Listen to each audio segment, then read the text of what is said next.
Every time I watch clips from the Majority Report, I agree with a lot of what they say, but I wish that they were better. I wish they could get this better. Wish they could figure this out. F45 is group fitness with the attention of a personal trainer. You know, a lot of people are like, why does someone like, I don't know, Tim Poole do what he does? Why does this happened with that Jason Hinkle guy too. Mm-hmm. And also crowd. You literally invited Jackson onto your show and platformed him on multiple occasions. And you can't even remember that he actually has like a very southern family name. You can't remember that about him? You literally platformed him. Oh my God, even. On some level, I think has a lot of deep-seated father issues. I think actually Jimmy Dore has some issues with his dad. Jesse Waters has some problems with his parents who don't That's approve. true. It's very odd. Laura Ingraham has it with some of her family members. This is a very fun subgenre of conservative media, I would say. Yes. Their family members hating them. And let's be clear.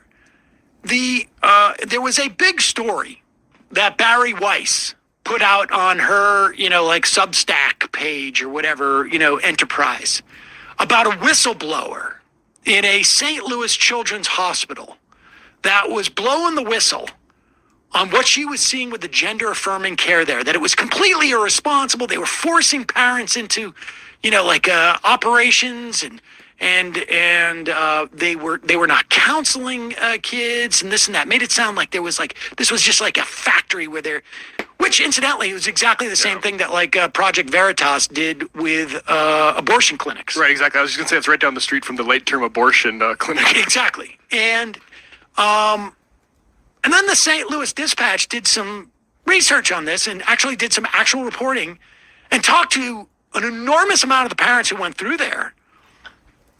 And they're all like, I don't recognize anything of what this person was saying. And some people I knew this woman and I don't know what she's talking about. And the reporting that was done, editors and reporters completely debunked it. But once it gets out there, it becomes, fodder for all these things. And we're seeing on a daily basis now, laws being passed in Iowa and Idaho and Kansas and Texas and Dakotas. I mean, Florida. But the larger conversation isn't just that their parents are disappointed in what they're doing because they're selling their souls, basically, but that the divisiveness of Fox News and all of the subgenres of that, which include a lot of independent media that are acting in bad faith, have shaped the opinions of weaker-minded individuals in this country. And so there are a lot of parents who are disappointed that their children are participating in this, but there's also activists like me who have parents who don't understand why I'm fighting as an activist for marginalized communities and for the young, and to close the gap between the wealth divide. It's not, it doesn't just work one way, it works both ways. And the conservatives, I don't even know if we can call them that anymore, the alt-right, if you will, have become so hostile that they actually supported an insurrection of our government. So it's more than just their parents are disappointed in them. There are some of us on the left who our parents have separated from us as well.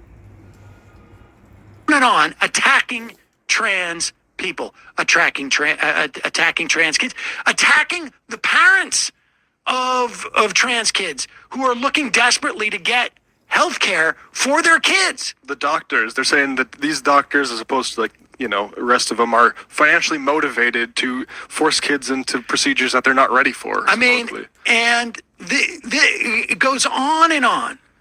And there's no accountability for these people. Barry Weiss is going to sail through this, not even going to think about it. No accountability. And this is across the board. I don't care if it's the sort of like... Well, let me ask you this. Majority Report. Because obviously you have more resources than I do. I'm just an activist on the street who's currently on medical leave because I was attacked by a dog while training a canvasser, right? So let me ask you this. You're journalists, I'm assuming. That's what you're purporting yourselves to be. Why don't you follow the money on these people and find out who is funding them and do a story on that for us, please? And tell us, who is behind them? Who is backing Jackson Hinkle, not Jason Hinkle? Jackson, Jimmy Dore, the Convo Couch. I don't even know if Nico House is even a player anymore. It seems like he's not even in the game anymore. At least he's not coming up in my feed at all. And Tim Poole, some of these other grifting, independent media people who are monetizing their channels, or at least trying to, or being, participating in monetized platforms. Why don't you do a story on where they're actually getting their money? Is their money actually all organic, or I don't believe so, because I don't think that you can actually just do an entirely organic channel and have thousands of followers like that. I think that you would have to have some level of sponsorship. Matt Iglesias's or the Jonathan Chaits or the Crowders, they're all part of the same project, whether they want to admit it or not. Whether it's, DeSantis or Crowder or, or Tim Poole. And there's these moments where there's accountability. Like this Barry Weiss situation is a big accountability moment for her. She won't take it, but hopefully people will realize she's full of crap.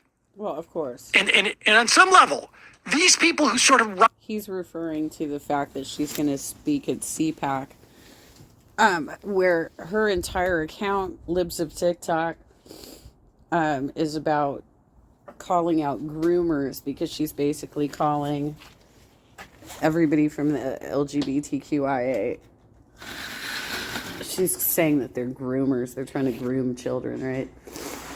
But she's going to speak in an event that is being led by a man who has accusations, Schlapp, I think is his name, who has accusations against him of fondling an aide and trying to get him to come back to his hotel room with him. This thin line and are on either side of it. Well, maybe these are credible accusations. And the people who levy those accusations, those people right in there, they're not so much the Crowder people, but these people are really important that we hold them to account. Because they speak to an audience who it's really important don't move in and don't get sucked down the Crowder pipeline, as it were. That's why those people right there are really important. And that's why, They influenced the New York Times in their pushback against the petition. Without a doubt. Without a doubt. And you see this, like a guy like Iglesias, where, Joe Biden is, supposedly reads Iglesias. And you see it in the D.C. crime bill. Iglesias' characterizations of things are repeated by Joe Biden.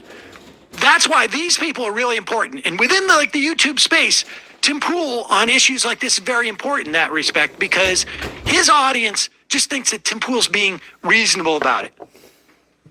And seeing both sides. Except Except for in every story selection. Exactly. And so kudos to Tim Poole's... There is no both sides on this subject. This is an entire demographic of our country who feels the need, feels compelled to make lifestyle or health decisions for other people based on whatever their religious beliefs are or just their personal preferences. They cannot, they're nosy bodies who cannot fucking just deal with themselves. And so apparently their lives are so fucking pathetic that they need to constantly focus on telling other people what to do in regards to their lives. Father, who came out and said, apologize. Here's here is a tweet exchange. Here is a Fire Phoenix says, I started watching your son back when I was a closeted trans woman back in 2020.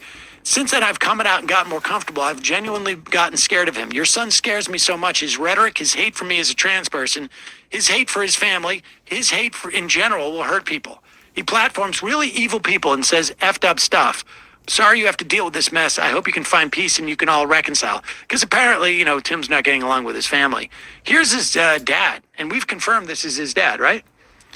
I'm sorry that my son fuels division and for some hate. I never understand people that believe they should make decisions for other people in other situations.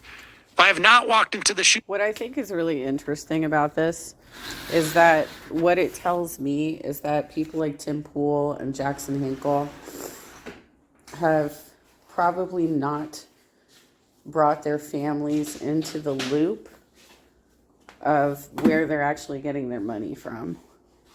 Because, like I said, I knew, I walked for Jackson Hinkle. He didn't act like this at all when the couple of times that I walked for him. And so, he had a huge transition, if you will, to becoming this kind of alt-right white nationalist. And it seems very money driven. And if, his father did tweet something out, which I saw the tweet, but I can't remember. It was I saw it a year ago, but I think it was already a year old at the point I saw it. That to me tells me that they're not being honest with their family about where their income's coming from. Of people, I will not make any decision on their lives, such as abortions or medical assistance for young people that desire transition. If minors, I hope their parents and medical professionals give them support so that they can live a life full of happiness. All of my best to you and yours. So, kudos. Give him a show. Yeah. Exactly. Well, and did he do a video? He has his own YouTube channel. Yeah. So that's where he was responding. And he's had a few videos here. I listened to this. This isn't the first Poole family member we've heard from either on YouTube. No, it is, again, just to return to what we were saying earlier, it is fascinating, the relationship with some of these right-wingers have with their family members. If it's not a weird one like Crowder with his dad, it's family members breaking apart saying, I can't endorse this person because they're so monstrous. But Interesting. My family loves me. yeah, same. Yeah. On the margins. All right. But this also, you can kind of tell it's his dad. They have a similar cadence, but. I'm TC, and I've got cool sculpting done on my I stomach. don't know. Cooking soul food with my family is very... Yeah, I think that's not it. Yeah, first things first. Anything I say is my opinion, but I am Tim Poole's dad. And I saw him on a video talking about Chelsea Handler. And he said some pretty big words about family. Now, if what he said is true, then I did a good job in raising him. But I haven't been seeing that. I haven't been seeing any family connections with Tim or his brother. So if Timmy sees this and he really feels about family the way he spoke, and he knows my phone number, we'll see. Yeah. That's really sad. It's sad that this is where we are now. That, maybe it's a good thing though, because when you think about it, I'm going to be 49 in April, and these conversations didn't really start coming up for me in such a concrete way until the aughts. Like well, maybe that's because of my age too, right? Like the first thing I remember having, like the first gay discussion I remember having was the AIDS pandemic, right? The AIDS epidemic. Because we were losing family friends, right? And so that was something that everybody could universally agree on that was horrible, at least within my world, because the people that I know, despite where they may land politically, all were accepting of gay people. That was something that everybody within my family could universally agree on. But some of these other things, I mean, I was like really surprised to find out that one of my gay relatives was anti-gay marriage. One of my gay relatives, you know, simply because this person is a Republican. That was pretty shocking to me.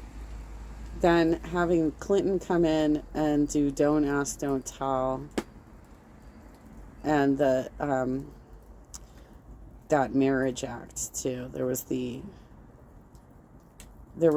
two anti-gay, like huge anti-gay legislation bills in the 90s.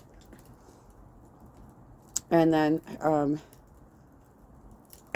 Hillary refused to like repeal that shit. This is why she didn't advance in 2008, because not only was she not standing strongly enough with the gay community, despite the fact that she actually got a lot of the gay vote, but the fact that she wasn't really standing with the gay community on these issues, and she was wishy-washy on abortion, and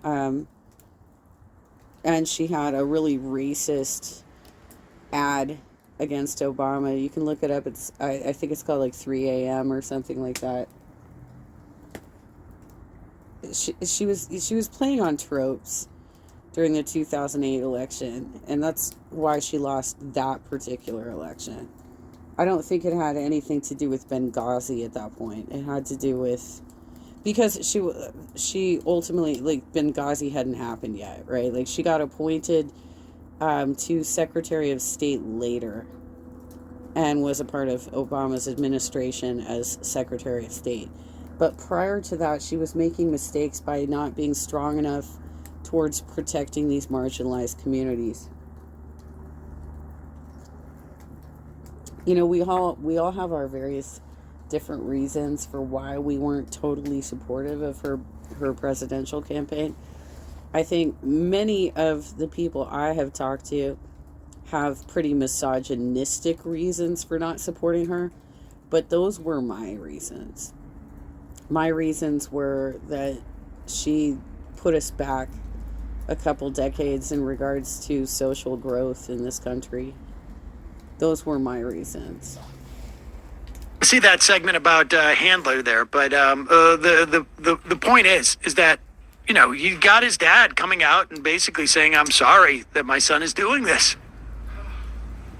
Who knows what the dynamic is there? But what's genuinely important in my mind is just that he's coming out there and in some way, you know, taking some account. And it's interesting because you think about like how much these right-wingers and these reactionary types sort of like blame the parents and blame the families for what is going on with their kids.